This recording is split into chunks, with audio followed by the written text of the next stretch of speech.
Hoy les voy a contar la historia de un joven aventurero y emprendedor. Un joven argentino que nos dejó un legado a todos los uruguayos. Sobre todo, ya les voy a contar a quién fundamentalmente. Así que les doy la bienvenida al Parque Anchorena.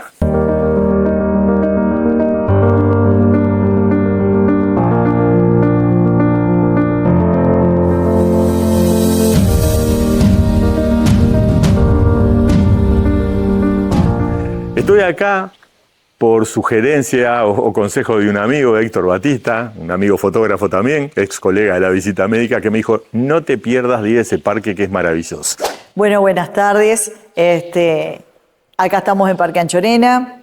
Mi nombre es Silda, soy una de las guías que trabajo aquí en el parque y que acompaño en las visitas a conocer este hermoso lugar que fue creado por un argentino llamado Aarón de Anchorena, que en el año 1907 cruzó realizando el primer cruce aéreo del Río de la Plata desde Argentina a Uruguay, enamorándose de nuestro país y del entorno donde descendió el globo pampero. Compró tierras acá y acá se estableció hasta el día que murió en el año 1965. Un 5 de noviembre del año 1877 nace en Argentina Aarón Félix Martín de Anchorena Castellanos. ¿Y quién fue este personaje? Bueno, fue hijo de una de las más nobles y ricas familias de Argentina, fruto del matrimonio entre María Mercedes Castellanos y Nicolás Hugo Anchorena. Tuvo 10 hermanos, de los cuales muchos de ellos no llegaron a la adultez, e incluso quedó huérfano de padre siendo muy joven. Desde muy pequeño, Aarón, que era el octavo hijo del matrimonio, era un joven muy inquieto y muy rebelde, y sintió principal inquietud por la aviación, que estaba en ciernes, que estaba en pañales, y por el automovilismo, siendo participante en la primera carrera que hubo en Argentina en el año 1901, saliendo primero en la categoría a bordo de un Panhard. ¿Qué les parece? Anchorena también fue fundamental para el desarrollo ya en el sur, por ejemplo, del lago Nahuel Huapi. También anduvo por aquellos lados metiendo su mano. Su madre manda a Aarón a estudiar a Francia. Y en Francia conoce al piloto brasileño Santos Dumont, del cual se convierte en alumno y realiza vuelos en el año 1905. Ya sentía una gran pasión por lo que es la aviación. Para 1902-1903 vivía en Francia, ocupando un cargo diplomático en representación de Argentina, y ahí tuvo la posibilidad de tomar instrucciones de vuelos aerostáticos con el brasilero Santos Dumont, pionero en esta disciplina. Estamos hablando en las primeras experiencias de tratar de sostenerse en el aire y avanzar. Allí fue donde Aarón tuvo la idea de comprarse un globo, al que bautizó con el nombre de Pampero, e intentar realizar el primer cruce aéreo del Río de la Plata. Aarón era muy inquieto y en sus viajes a Europa trajo especies vegetales, árboles y animales que liberó en Argentina. Pero ¿por qué Aarón es tan importante para nosotros los uruguayos? Sucede que don Aarón era un joven muy rebelde e inquieto y allá por principios del siglo XX le sacaba canas verdes a su mamá. Entonces su mamá le dice en un momento, che, Aarón, tenés que sentar cabeza, tenés que formar familia, tenés que cuidar una de las estancias que tenemos. Y Aarón andaba en otra cosa, andaba volando, manejando autos y por ahí. Pero ¿qué pasa? Al llegar a los 30 años, Aarón ya estaba grande para la época. Recordemos que no es como ahora que los gurises con 30 años todavía viven con los padres. En aquel momento, un hombre de 30 años tenía que tener su vida hecha. Entonces la madre decide hacer una apuesta. Dice, bueno, Aarón, te voy a ceder una de mis estancias para que la administre. ¿Qué quería con esto? Hacer que Aarón se dejara de jorobar, que se dejara de andar loqueando por ahí. Y Aarón le dice, bueno, madre, está bien, pero las tierras las voy a elegir desde el aire. ¿Y cómo es eso? Sí, lo que Aarón le propone a su madre es, voy a cruzar el Río de la Plata en globo. Una locura, pero una locura para esa época, 1907, en un globo llamado Pampero. Entonces, cuando decide a su grupo de amigos decir que va a cruzar el Río de la Plata, dice, ¿alguno de ustedes me quiere acompañar? Sí, hermano, ¿quién va a querer acompañar en esa empresa tan loca? Y por allá un joven amigo levanta la mano. ¿Y quién era ese amigo? Nada más y nada menos que el padre de la aviación argentina, Jorge Newbery. De hecho, junto con su amigo Jorge Newbery, realizaron ese primer cruce aéreo en el Pampero el 25 de diciembre del año 1907. El Pampero descendió al otro lado del río San Juan y Aarón tiene información que esta propiedad estaba a la venta.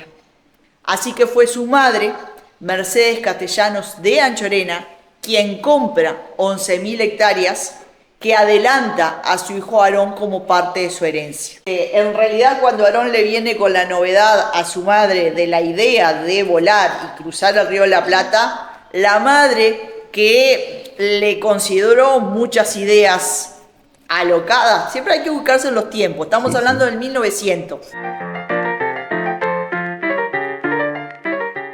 No es la internet de hoy, que estamos al toque comunicado. Pero ya cuando le dijo que volaba, Mercedes dijo, hasta acá voy. Volar es para los pájaros.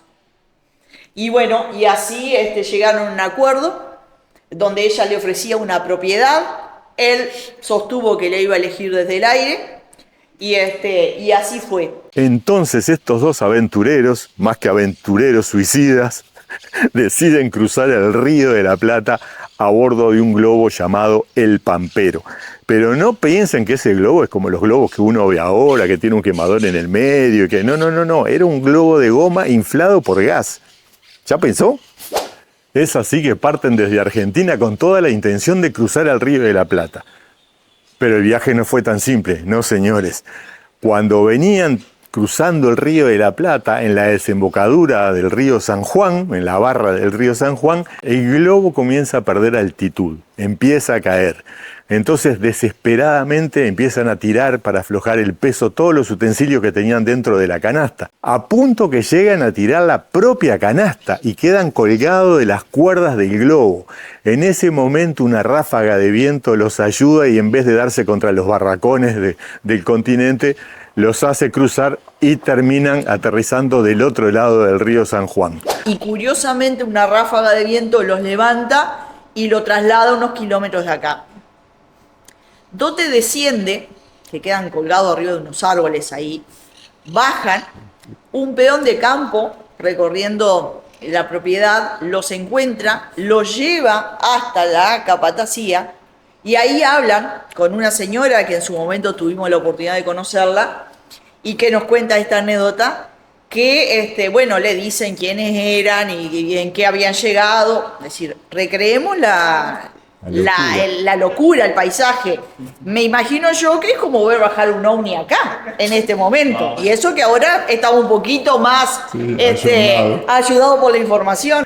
Lo más cómico que cuando terminan de aterrizar y empiezan a caminar, encuentran una casita en el campo y se apersonan a una señora, porque el dueño de la casa no estaba, diciéndoles quiénes eran, que venían de Argentina, que venían volando en un globo. Imagínese como si hoy a usted le cae un marciano en su casa y dice, aterricé el ovni ahí atrás y vengo de Marte. ¿Qué va a pensar usted?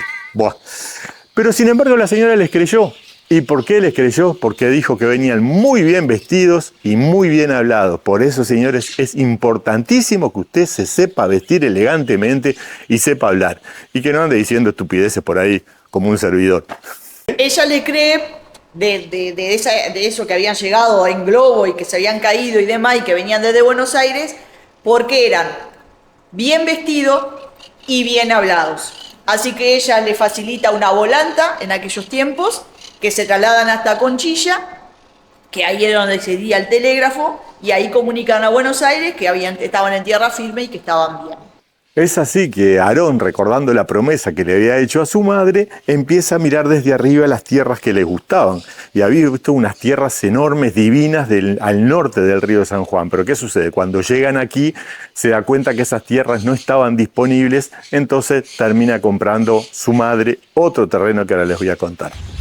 Tan enamorado queda Aarón de estos terrenos, de estas tierras riquísimas que encuentra, que decide hacer de estas tierras su propia casa. ¿Y por qué estoy acá filmando un contrapicado y acá bajo el techito cuidándome del sol. Es porque son las 12 del mediodía, señores, y con este sol no hay Cristo que no queme las imágenes de la cámara. Entonces estoy acá a la sombrita contándoles a ustedes un poquito la historia de este personaje tan aventurero y tan importante para todos nosotros. La madre de Aarón le compra 11.000 hectáreas en la zona de la barra del río San Juan, ya que no pudo comprarles la que Aarón había visto desde el aire porque estas no estaban disponibles. Lo que es el área de parque forestal, hablamos de una superficie de unas 500 hectáreas, como lo vemos acá en esta foto aérea, con costa sobre el río de la Plata y sobre el río San Juan, que desemboca produciendo bancos de arena, lo cual esto significa un accidente geográfico que se reconoce con el nombre de barras. Por eso la zona se llama Barra de San Juan. Así vamos asociando otras, Barra Santa Lucía, Barra Maldonado.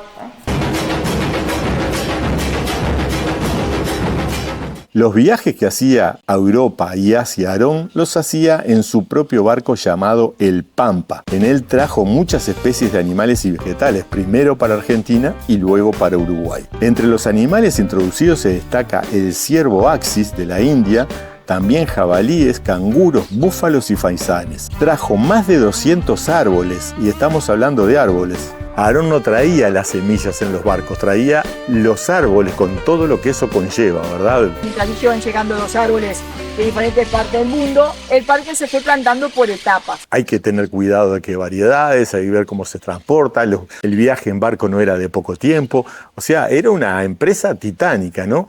Y siendo así, trajo más de 200 especies de árboles que hacen que hoy este parque sea el segundo en importancia, únicamente superado por el arboleto Lucich, el Maldonado. Yo creo que la mayoría de los uruguayos sabemos que en este lugar descansan los jefes de Estado en función.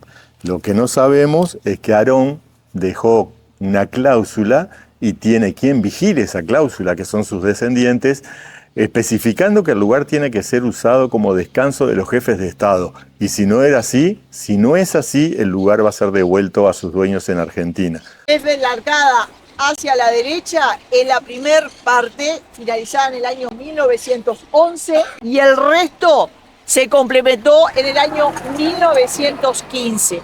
Ahí fue cuando Aarón, viviendo en Francia, recuerdan, renuncia a su cargo diplomático en plena Primera Guerra Mundial y se radica acá en su casa en el Palacio hasta el día que muere en el año 1965.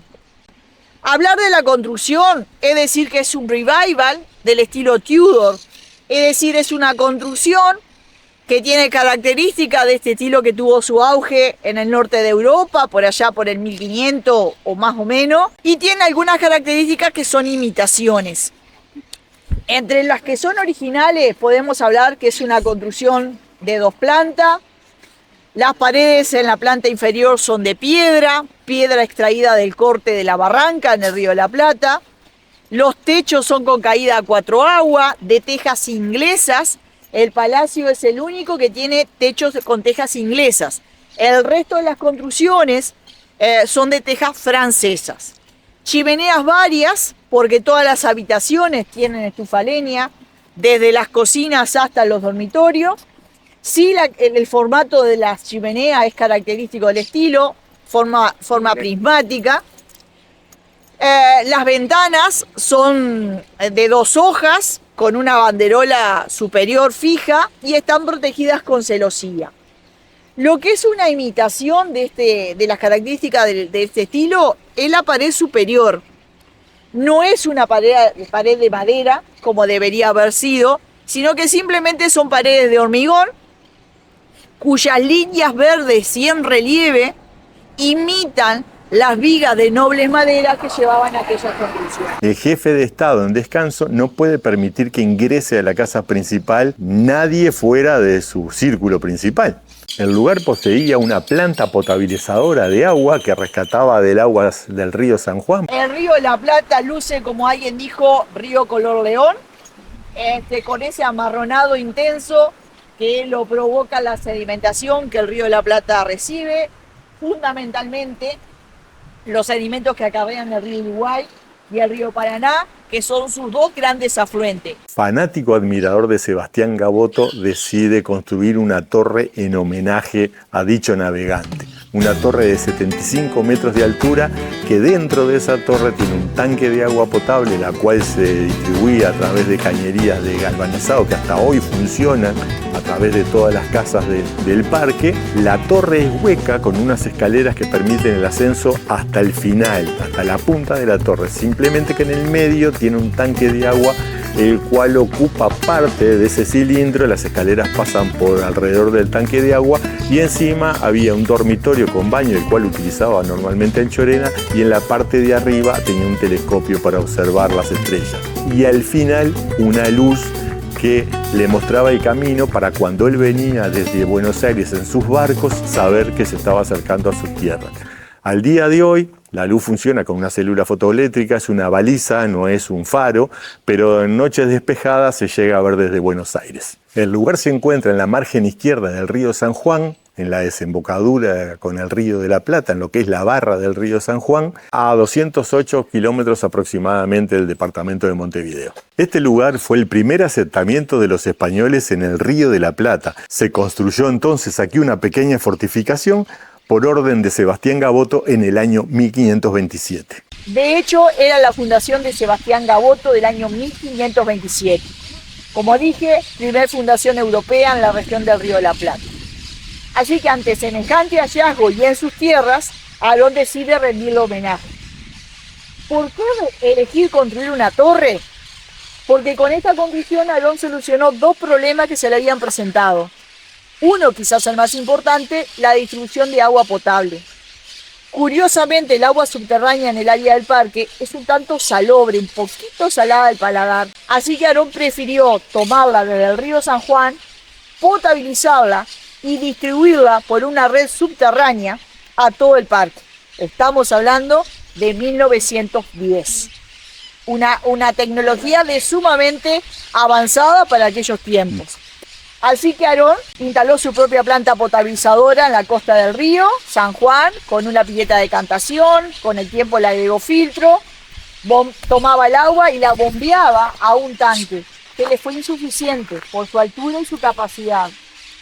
Así que en un viaje a Europa trae los planos desde Francia para construir esta torre. Aarón contrata a Hermann Bottrich, gran paisajista alemán si lo sabía, para que diseñara y proyectara el parque. El parque fue diseñado por un paisajista alemán llamado Hermann Bottrich, un parque de estilo inglés, donde a medida que vamos a ir haciendo el recorrido, vamos a ir reconociendo algunas características. En la foto esta nos podemos ayudar, por ejemplo, a hablar de abras. No son otra cosa que callejones en la vegetación que le dan profundidad, le dan lejanía al paisaje. Caminos son muchos, son senderos angostos, sinuosos, algunos bordeados de árboles, otros no, y otros delineados por una sola especie de árbol, a lo que se le refiere como alamedas. Después tenemos los espacios abiertos, como vemos acá, a lo que reconocemos como lawn. El propósito de esas áreas es descansar inconscientemente nuestra vista y acomodarla a ver diferentes contrastes, alturas, colores, portes.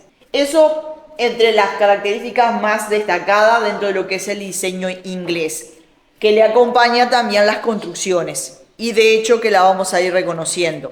El parque al día de hoy no fue modificado, o sea, todas sus ondulaciones siguen siendo las mismas, la parte por donde el agua pluvial corre para el río San Juan también, no fue modificado en absoluto. Lo único que se hizo un lago artificial y se trazaron algunas obras de caminería. Eso es importantísimo. Si nos paramos en las márgenes del río San Juan y miramos a la ribera del lado de enfrente, vamos a ver que la vegetación es totalmente distinta. Del otro lado existe lo que hoy es propiedad de los cerros de San Juan, que son los cerros más altos que tiene el departamento de Colonia. Pero vamos a ver monte nativo, vamos a ver especies autóctonas, y si miramos para este lado vamos a ver una vegetación totalmente distinta. Lo que quería Aarón cuando mandó planear este parque con la ayuda de Hermann era que no fuera monótono, que si vos vas caminando por el parque y haces una curva, no te encuentres con las mismas especies de árboles que ya venías mirando. Y si seguís caminando por el parque y llegás a una curva ciega, que te sorprenda lo que vas a ver cuando dobles la curva. O sea, vas a encontrar una cantidad de árboles totalmente diferentes, de diferentes especies, que eran las que venías mirando cuando venías por la recta. Eso era lo que Aarón quería y eso fue lo que hizo construir. ¿Y qué pasó con los vuelos de Anchorena? Bueno, recordemos que la mamá, María Mercedes, le cedió esta estancia de 11.000 hectáreas a don Aarón para que dejara de volar. La mamá tenía mucho miedo que él muriera en vuelo, por eso le instó a que se establecieran estos campos, cosa que él hizo, se transformó en estanciero, pero nunca perdió su pasión por la aviación a tal punto que participó de la fundación del Aeroclub Argentino allá por principios de 1908. Anchorena cruzó Río de la Plata en el Pampero y fue el único y el último vuelo que Aarón hizo en el globo. A los primeros días de enero, él funda, junto con Jorge Newbery, el Aeroclub Argentino y donó el Pampero para instrucciones de vuelos aerostáticos. Esta estancia, cuando funcionaba como tal, llegó a tener más de 300 empleados, de los cuales 100 trabajaban específicamente en el cuidado del parque. Aarón hizo introducción de varias especies exóticas, como les contaba, el ciervo axis, los jabalíes, incluso llegaron a ver monos acá. Pero no lo hacía para decorar solamente el lugar, lo hacía porque era un gran cazador y formó un coto de caza mayor muy importante acá, en el cual llamaba a sus amigos para que vinieran a cazar, amigos que venían del exterior, que venían de diferentes partes de Europa, ya que él era muy conocido en todos lados y organizaba sus cacerías por acá. He visto por algunos videos de YouTube, sobre todo de los documentales que se hicieron por Canal 5, cabezas de ciervos axis, cabezas de jabalí dentro de la casa presidencial como trofeo. La casa presidencial no, la casa de descanso que le dejó para los jefes de Estado, a la cual nosotros no tenemos acceso. Pero bueno, he visto por ahí imágenes que él guardaba muchas cabezas como trofeo de esas cacerías en las cuales incursionaba. Una cosa muy importante que nos contaba la guía es que el ciervo axis, que viene de la India, se aparea una vez por año, porque su gestación son de 8 meses más o menos. Pero ¿qué pasa? Cuando llegaron acá a Uruguay se volvieron uruguayos, se volvieron orientales y los tipos no se los puede parar. Se aparean todo momento, se están apareando. Pero los frutos de esos apareamientos aparentemente son desiguales, porque por cada 30 mujeres, por cada 30 hembras que nace un macho. Y ese macho tiene la condición luego de ser el jeque de una manada de aproximadamente la misma cantidad, o sea, de 30 hembras. O sea que el tipo tiene que estar bien comidito, bien tomadito, hacer mucho ejercicio, porque no es para cualquiera salir con 30 chicas, ¿no? Bart, tesoro, tengo antojo de fresas. Cuando llega la época del celo, los machos se traban en lucha, clavan sus cuernos, sus astas que llegan a crecer un disparate como 1 metro y pico, pero las luchas no son a muerte. Ellos encastran sus astas, empiezan a forcejear, empiezan a pelear durante horas y el que se cansa más rápido es el que huye y el vencedor se queda con todas las hembras. Por suerte no hay sangre de por medio, pero el ganador se queda con todas las chiquilinas y el perdedor se tiene que ir por ahí a tomar una cerveza y olvidarse de sus penas. Aarón se casa por allá por el año 1933, en el mes de agosto. Sí, señor, se casa don Aarón con Delmira Rosa Paz Díaz. ¿Y quién era esta chica? Era nada más y nada menos que la heredera del diario La Prensa de Buenos Aires. El 24 de febrero del año 1965, don Aarón de Anchorena fallece en la estancia que poseía en la barra del río San Juan. Al no tener descendencia directa, le dejaba sus tierras o parte de sus tierras a sus 2 ahijados. Pero lo más importante, que dejaba un legado al gobierno uruguayo gracias a la amistad que tenía con el presidente de ese momento, Juan José de Amézaga. Si bien Aarón se había casado, él no tuvo hijos, y 2 años antes de morir realizó su testamento. A través del mismo, legó al Estado uruguayo una fracción de 1.369 hectáreas, en las cuales incluía el parque, que el mismo debería ser utilizado con fines educativos, recreativos y culturales por todos aquellos que quisieran conocerlo, y su casa, si algún uso debería darse, dice, únicamente será como lugar de descanso del jefe de Estado. no podrán levantarse construcciones, hacer actividades, destinarla a otro fin, tanto a la casa como a un entorno a su alrededor de 200 metros. Así que de hecho nosotros en la visita cumpliremos una de las paradas frente a ella y respetando esa disposición testamentaria. Otra de las voluntades que Anchorena pide en su testamento es ser sepultado aquí en el parque, al pie de la torre, que es otro punto que vamos a visitar. Así que Aarón de Anchorena está sepultado al pie de la torre, tal cual lo pide en su testamento. Por expreso pedido de Aarón, sus restos fueron sepultados aquí, en su estancia, en la base de la torre que mandó construir en homenaje a Sebastián Gaboto. Aarón de Anchorena murió aquí en su propiedad a los 87 años de edad, en 1965, y si bien se había casado, él no tuvo hijos. De hecho, realizó un testamento y a través del mismo legó al Estado uruguayo una fracción de 1.369 hectáreas, incluyendo el parque forestal para uso público con fines educativos, recreativos y culturales, y dentro del área estaba ubicada su casa, que dice en su testamento que si algún uso debería darse, será como lugar de descanso del jefe de Estado. De hecho, desde el año 1968, cuando el Estado, el gobierno uruguayo acepta el testamento de Anchorena, toma posesión de la propiedad y desde ese entonces hasta la actualidad, la que era su casa hoy es residencia de descanso de los jefes de Estado. Sin duda, un personaje muy querido, muy respetado e importantísimo para nuestra historia, para la historia de Uruguay, por todo este legado que nos deja. El Parque Anchorena está abierto al público desde el año 1990.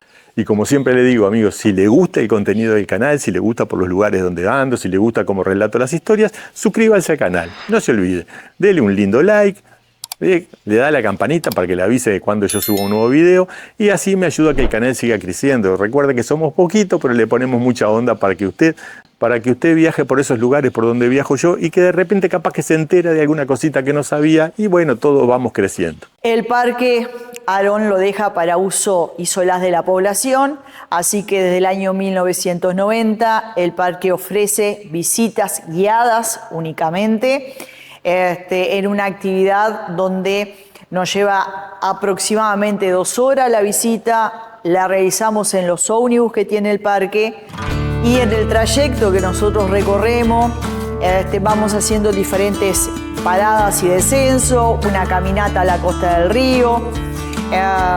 En eso más o menos se nos van casi las 2 horas. Sí es importante tener en cuenta que las visitas al parque son los días jueves, viernes, sábados y domingo, en 2 horarios, a las 10 de la mañana y a las 14:30.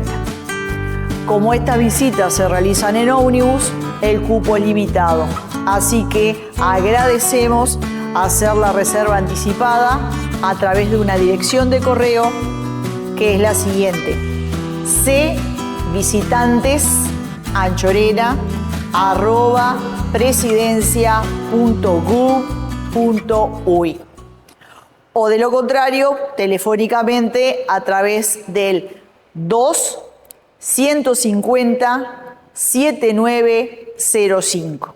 El día está hermosísimo, pero los mosquitos me están matando. Los mosquitos me deshicieron los brazos, andaba de manga corta.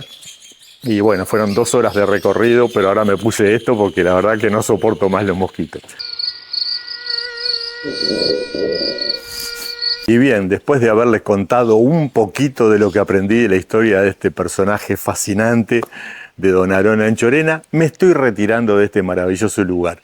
Entonces, como siempre le digo, no sé para qué lado voy, simplemente a donde el viento me lleve. Si me quiere acompañar, ahí lo espero. Sean felices, pásenla bien, disfruten de la vida y nos vemos en el próximo video. Chau, chau.